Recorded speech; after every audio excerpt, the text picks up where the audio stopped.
오늘은 2022년 9월 4일입니다.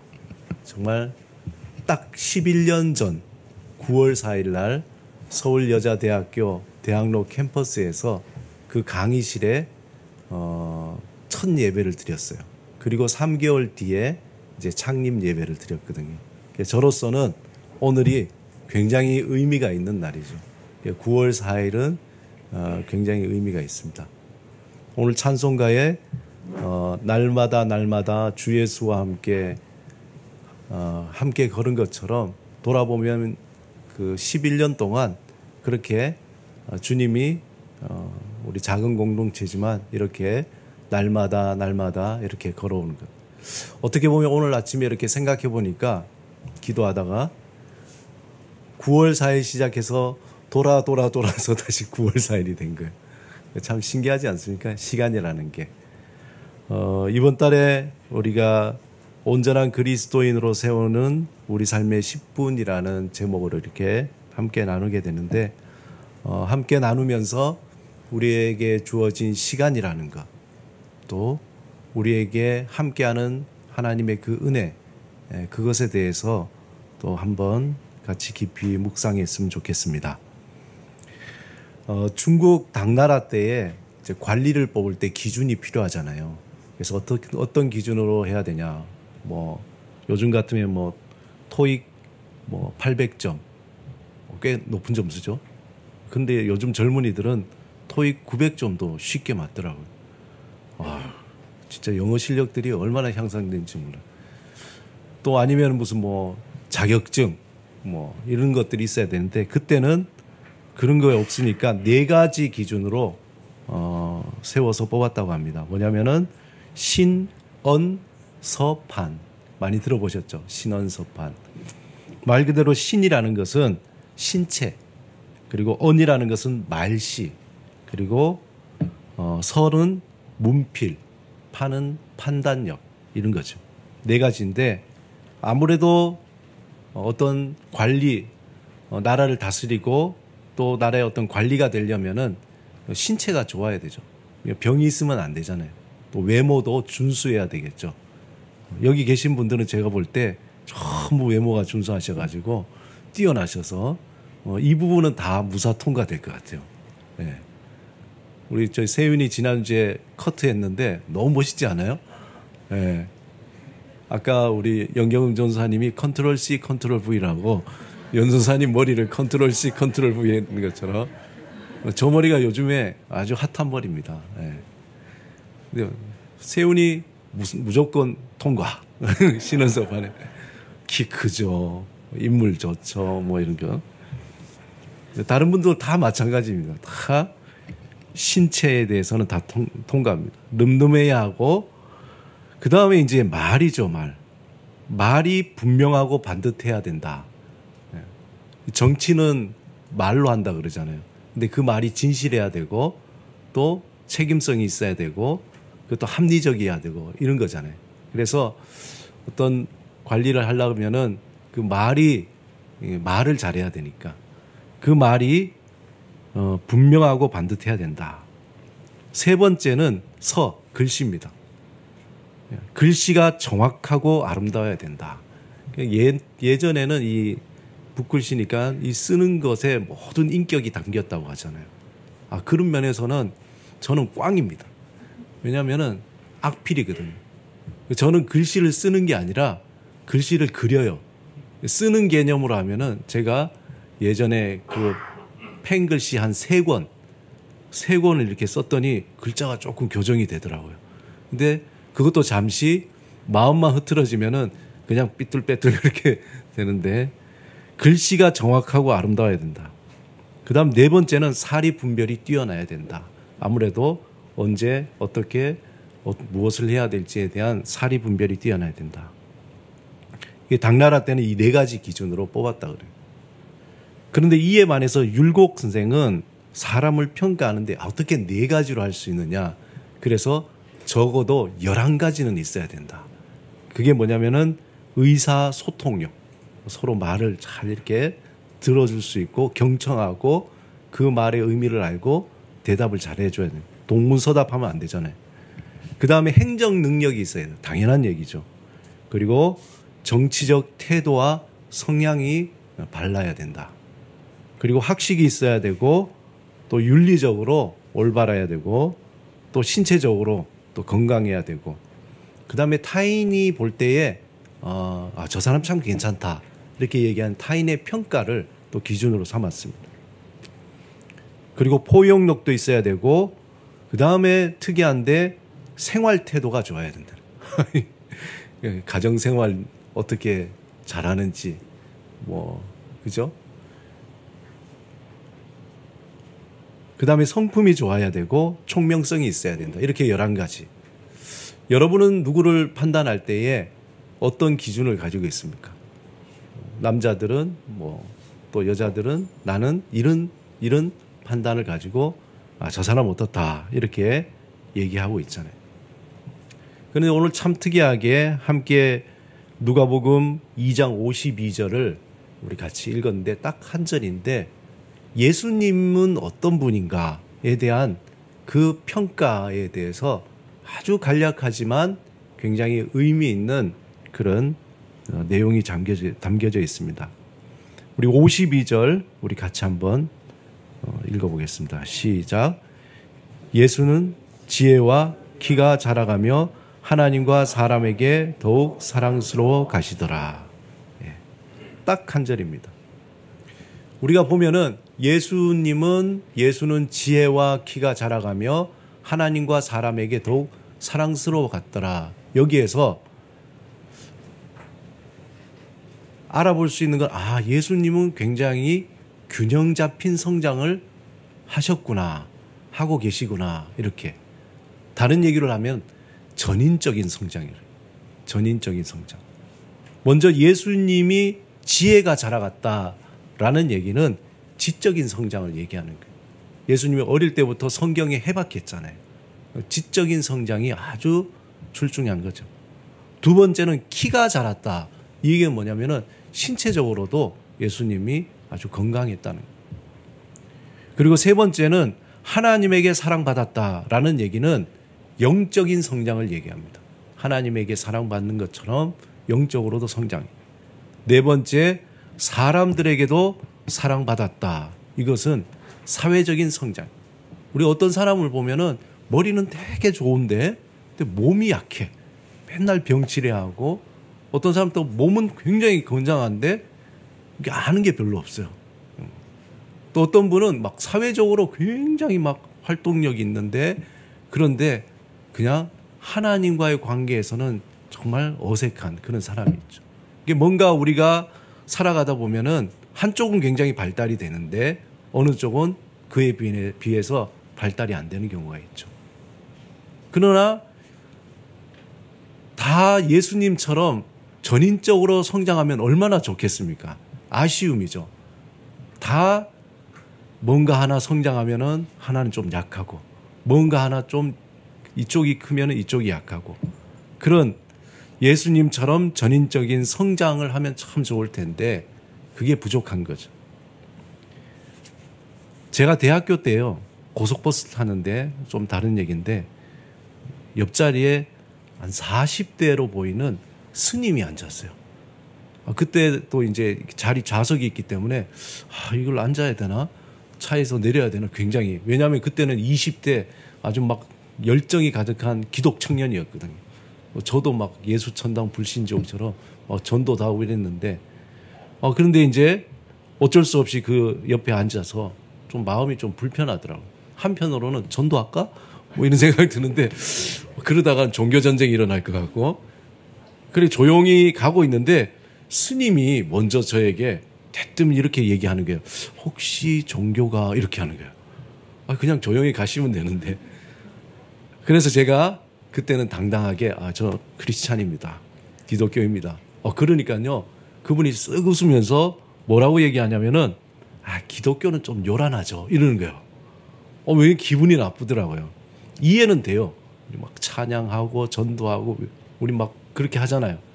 근데 반대로 절은 어때요? 조용하니까. 그러니까 그분이 기독교는 좀 요란하죠. 저도 화가 났지만 좀 참고 변론 아닌 변론으로 원래 기독교는 그렇지 않다. 뭐 등등등 막 이렇게 1시간 내내 그렇게 전도 아닌 전도, 변론 아닌 변론으로 그렇게 보냈습니다.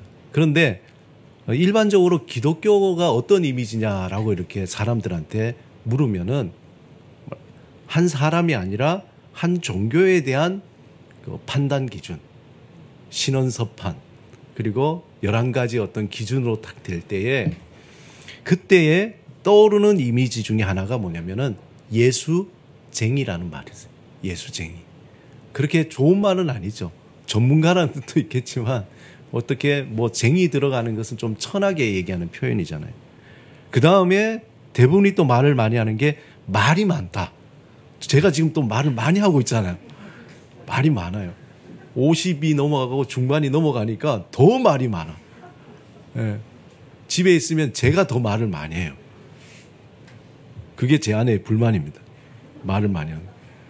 그 다음에 시끄럽다. 그 다음에 안타까운데 이기적이다. 예수 믿는 자기들끼리 회사에 어울리지도 않고, 그다음 뭐 한다면 교회 가야 된다고 빠져나가고, 뭐 성경 공부 간다, 제자 훈련한다, 뭐 단합대회 하려면은 막 저는 술을 못 먹어요, 뭐 이러면서 또 빠져나가고 그렇게 나간다는 거죠. 보면은 긍정적인 면보다도 부정적인 면을 더 많이 보이고 있습니다. 특별히 이 코로나 지나면서 이 교회라는 이 단체가 집단이 마치 무슨 뭐 반사회적인 집단처럼 아예 그렇게 굳혀져서 참 어려움을 보이고 있습니다. 이러한 이미지 이면에는 한 가지 한국 교회가 예수를 믿는다는 것에 대해서 뭔가 잘못된 신앙의 척도 또는 단면이 있었다는 거죠. 여러분, 예수를 믿는다는 게 뭐예요? 그동안 한국 교회가 예수를 믿는다 그러면 물량주의죠. 숫자로 큰 교회 막 그렇게 갔죠. 그 다음에 기복주의, 막 예수 믿으면 다 해결돼. 뭐 병도 낫고 출세하고 부자 되고 뭐 이런 것들, 이게 더 많이 이야기돼 왔죠. 그 다음에 성공주의, 뭐 기도만 하면 다 된대요. 그냥 막 아멘 믿습니다 하면 다 되는 것처럼 그렇게 너무 그런 부분들이 부각이 되다 보니까 세속적인 가치를 따라서 원래 기독교가 가지고 있던 정말 소중한 가치들의 균형을 잃어버리게 된 거죠. 잃어버리고 마치 기독교는 이런 어떤 세속적인 것을 따라가는 그러한 종교처럼 비춰지게 된 겁니다. 한마디로 예수를 믿는다는 건 뭐냐? 예수를 믿는다는 것은 예수 그리스도를 닮고 예수님처럼 살아간다는 거예요. 예수 그리스도를 닮고 예수님처럼 살아가는, 그게 예수 믿는 거죠. 그리스도인이라는 것은 초대교회 때 그리스도인이라고 그렇게 부르게 된 것은 그리스도를 따르는 사람들이라는 뜻이거든요. 그 기준은 오늘 본문에 보여주는 것처럼 영적인 성장, 지적인 성장, 사회적인 성장, 신체적인 성장처럼 그리스도인이 된다는 것은 이렇게 골고루 전인적으로 잘 성장해서 그 사람을 보면은 매력적이다 이렇게 느껴져야 됩니다. 사람 관계도 좋고 또 뭐 여러 가지 정도 있고 그다음에 뭔가 좀 잘 분별하고 이렇게 뭐 균형이 잡힌 그런 사람들이죠. 온전한 그리스도인이 된다.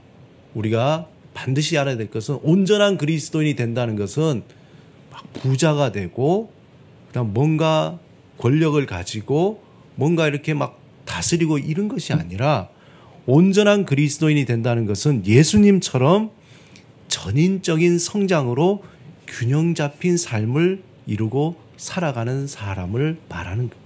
그것을 의미하는 거예요. 그래서 우리가 점검해 봐야 되는 거예요. 나의 영적인 성장은 지금 잘 이루어지고 있는지, 신체적인 성장. 저도 지금 이 부분에 있어서 무지하게 노력하는데 힘들어요. 지난주에 제가 책을 추천받았습니다. 운동하지 않고 밥만 잘 먹어도 뱃살 빠지는. 저의 이 갈급한 이 노력을 주님은 아실 거예요. 그 다음에 또 한 가지 뭐냐면은 나의 지적인 성장. 말씀을 읽고 뿐만 아니라 우리가 여러 가지 사회적인 이런 부분들도 잘 이해하고 알아갈 수 있도록 지적인 성장. 그 다음 사회적인 성장이죠. 우리끼리만 아는 것이 아니라 다른 사람, 믿지 않는 사람들과도 어떻게 잘 교제하고 소통할 수 있는 그런 성장이죠. 저는요, 교회 나오기 전에는 우리 모태신앙이 아니라서 안 믿는 친구가 많았는데 예수 믿고 목사 되니까 안 믿는 친구가 거의 찾아볼 수 없어요. 제가 안 믿는 친구를. 다 주위에 만나면. 심지어 제가 영국에 유학할 때 얼마나 그랬으면은 저희 집에 그렇게 놀라웠던 한인인데 그분이 불자였어요. 아주 독실한 불자인데 들어오니까 저희 소은이가 뭐라 그러냐면 목사님 안녕하세요 이렇게 얘기하는 거야. 다 아빠 주위에는 전부 목사니까 그런 줄 알고 목사님 안녕하세요. 근데 놀랍게도 그분이 나중에 안수 집사가 됐어요. 한국에 돌아가서. 그것도 신기한데 어쨌든 그런 어떤 사회적인 성장이 잘 이루어지는지 살펴봐야 되는 거죠. 그렇다면은 예수님은 어떻게 그렇게 전인적인 성장을 이루었을까? 우리가 궁금하지 않나요? 우리는 쉽게 예수님은 하나님의 아들이니까 뭐 그렇게 전인적인 성장을 이루었지라고 보는데 예수님도 이 땅에서는 인간의 모습으로 오신 거예요. 우리처럼 똑같은 성정, 우리가 똑같은 그런 마음, 여러 가지 배고픔, 괴로움, 뭐 여러 가지 많은 똑같은 그런 감정을 가진 거죠. 예수님도 이 땅에 인간으로 살아가셨기 때문에 우리와 똑같은 고민과 갈등과 시험 속에서 살았습니다. 그래서 예수님이 전인적인 성장으로 균형 잡힌 삶을 이루며 살 수 있었던 그 비결은 예수님이 하나님이 창조하신 창조의 원리대로 꾸준하게 살았다는 거예요. 자, 그 창조의 원리의 핵심이 뭐냐? 한번 따라 합시다. 반복과 제한과 몰입. 반복과 제한과 몰입. 굉장히 중요한 겁니다. 예수님은 날마다 새벽에 하나님과 만나는 그 만남의 시간을 놓치지 않았어요. 반복이죠. 하나님과의 그 영적인 그러한 시간들. 그 반복되는 시간을 통해서 하늘로부터 내려지는 그 능력을 부여받은 거예요. 예수님은 이 땅의 제한된 시간 속, 33이라는 그 제한된 시간 속, 그 삶 속에서 모든 것을 굉장히 소중하게 여겼어요. 그냥 허투루 보내지 않고 성실하게 살아갔습니다. 그 하나하나를 선물로 알고 소중하게 여기죠. 또한 예수님은 그 과거의 후회나 미래의 두려움에 집착하지 않고 지금 이 자리에 현재 여기에 몰입하면서 살아가셨어요.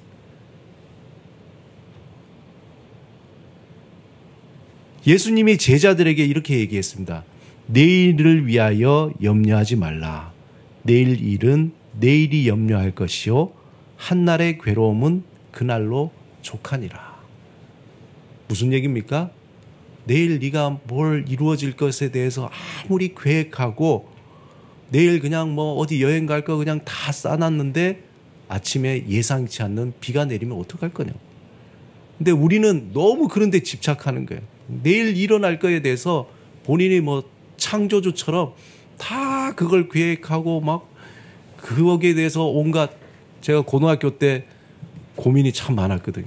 제 친구가 얼굴을 보더니 야 동서봐 너는 세상의 모든 고민을 다 가지고 있는 것처럼 왜 그렇게 얼굴이 굳어있냐고 그 얘기. 예수 제대로 안 믿을 텐데. 내일 일은 내일이 염려하도록 내버려 두라는 거죠. 그리고 이 말의 뜻은 이 세상은 하나님이 운행하시기 때문에 모든 것을 하나님께 맡기고 지금 현재에 집중하면서 사는 것이 하나님께서 만드신 창조의 원리대로 살아가는 거예요.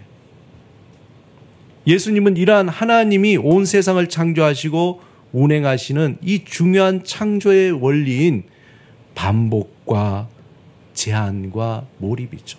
무슨 얘기냐? 우리가 매일매일 반복되는 이 일상에 대해서 이게 참 중요한 것이구나. 그리고 우리의 삶은 이 세상 속에서 제한되잖아요. 다 죽잖아요. 그걸 빨리 깨달아야 되죠. 제한된 삶 속에서 사는 것이기 때문에 나에게 주어진 이 하루하루 시간이 참 소중하구나. 그렇기 때문에 우리의 소중한 그 시간을 성실하게 몰입하며, 지금 굉장히 몰입을 하고 계신데 이 순간처럼 굉장히 몰입하고, 밥 먹을 때 밥 먹는데, 또 커피 마실 때 커피 마실 때, 이야기 나눌 때 이야기 나누는 그 시간에 몰입하는 그 삶이야말로 하나님이 창조하신 삶의 그 원리에 따라서 사는 거죠. 놀랍게도 그렇게 살다 보면은 점점점 전인적인 성장으로 균형 잡힌 삶을 살게 되는 거예요. 이번 달의 표지가 나이테잖아요. 나무를 한번 생각해 보세요. 나무가 씨가 심겨져서 그냥 그저 반복해서 그 땅에 있는 영양분을 흡수하잖아요. 매일매일 반복하는 그것을 하다 보니까 이 나무가 뿌리가 내리고 조금씩 이 나이테를 하나씩 더하면서 굵은 나무가 되는 거죠. 그리고 그 나무에서 열매도 맺히게 되고, 그 나무가 사람들에게 쉼도 주고, 그 나무가 숲을 이루게 되고, 그 나무가 많은 사람들에게 땔감도 주고 목재도 주고 많은 걸 주잖아요. 그저 나무는 그냥 단순하게 영양만 흡수했을 뿐인데, 이게 창조의 원리인 거예요. 매일매일 그렇게 돌아가는 거죠. 갈라디아서 6장 7절 8절 제가 읽어드리겠습니다. 스스로 속이지 말라. 하나님은 업신여김을 받지 아니하시니 사람이 무엇으로 심든지 그대로 거두리라. 자기의 육체를 위하여 심는 자는 육체로부터 썩어질 것을 거두고, 성령을 위하여 심는 자는 성령으로부터 영생을 거둔다. 심고 거두는 이것이 하나님의 창조의 원리인 거죠.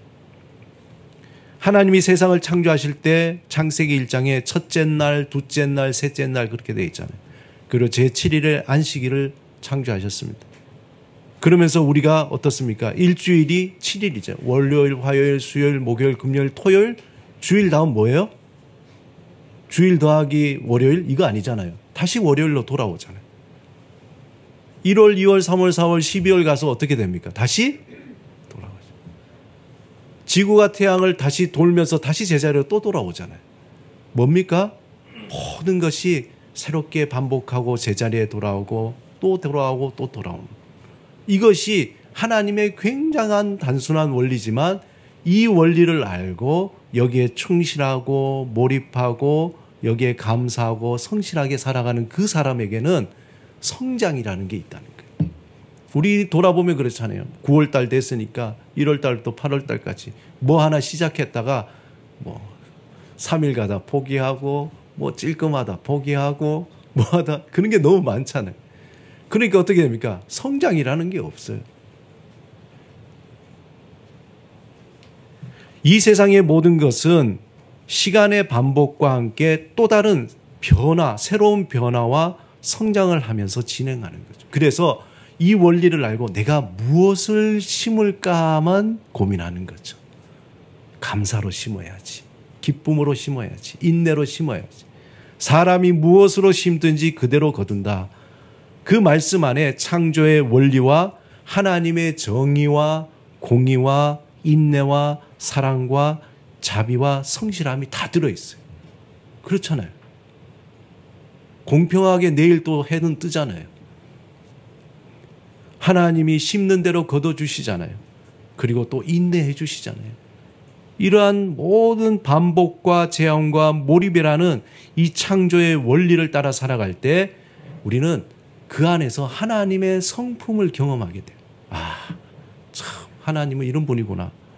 그 안에 하나님의 성품을 닮아가면서 나도 모르게 온전한 그리스도인으로서 전인적인 성장과 균형 잡힌 삶을 그렇게 살아가요.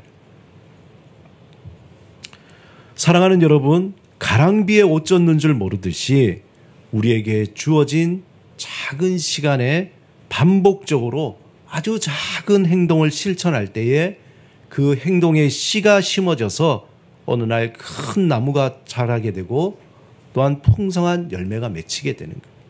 하루가 24시간이잖아요. 분으로 하면은 1440분. 1440분에서 10분이라는 시간은 무시해도 좋을 만한 시간 같잖아요. 그러나 그 10분이 매일매일 모이다 보면은 어마어마한 능력을 가지게 된다는 거예요. 한마디로 10분의 기적이 일어나는 거예요. 우리의 삶의 변화를 일으키는 거대한 힘, 파워가 된다는 겁니다. 우리의 뇌는 반대로 변화를 굉장히 싫어해요. 그래서 우리가 다이어트 한다고 마음을 딱 먹고 계획을 세우는 순간 뇌는 방어작전에 들어가요. 얘가 다이어트를 하려고 하는 모든 행동을 내가 반대하고 다른 생각을 하게 해야지. 그러면 막 다이어트 할 때 갑자기 막 뭐가 더 먹고 싶어지고 다이어트 하려고 그러는데 무슨 일이 생기고 막 이런 거죠. 그래서 뇌가 알아차리지 못하게 해야 되는데 그게 뭐냐면은 아주 작은 행동을 반복할 때에 뇌는 그걸 모르는 거예요. 그걸 정상적으로 받아들이기 시작하는 거죠. 여러분, 날마다 10분이라는 이 제한된 시간, 제한이죠. 그러나 이것을 행동적으로 반복하죠. 그리고 이것을 몰입하게 될 때에 창조의 원리대로 그 안에 성장이 일어나게 되는 거예요. 내면에 점점점 삶에 집중하는 마음의 근육이 생겨나요. 그래서 놀랍게 10분이 20분 되고 20분이 30분, 1시간, 2시간 동안이라도 많은 시간 집중할 수 있는 마음의 근육이 생겨서 내가 이전에 하고 싶어도 못했던 일들을 넉넉하게 감당할 수 있는 능력이 우리 안에 생겨나게 되는 겁니다. 이제 9월의 문을 열면서 올해 남은 기간에 그저 흩어져 있는 이 10분의 시간을 우리 한번 모으자는 거죠. 시간의 조각들을 허무하게 끝나지 않도록 하루 10분이 주는 그 변화의 능력을 여러분 한번 같이 경험해 보시기 바랍니다. 하나님이 이 땅에 심겨주신 창조의 원리를 따라서 이 삶의 변화를 일으키는 10분의 능력, 그 힘을 경험하며 새로운 열매를 맺는 여러분의 삶이 되시기를 주님의 이름으로 축원합니다. 우리 같이 한번 기도드리겠습니다. 함께 기도드릴 때에 이전의 시간들에 대해서 우리가 다 내버리고 오늘부터 새롭게 시작하는 하나님의 그 시간 속에 주님, 우리에게 제한된 시간, 그러나 반복되는 그 시간 속에서 감사와 성실함으로 몰입하며 감사하며 살아가게 하옵소서. 새롭게 결단하는 마음으로 잠시 침묵으로 기도드리겠습니다.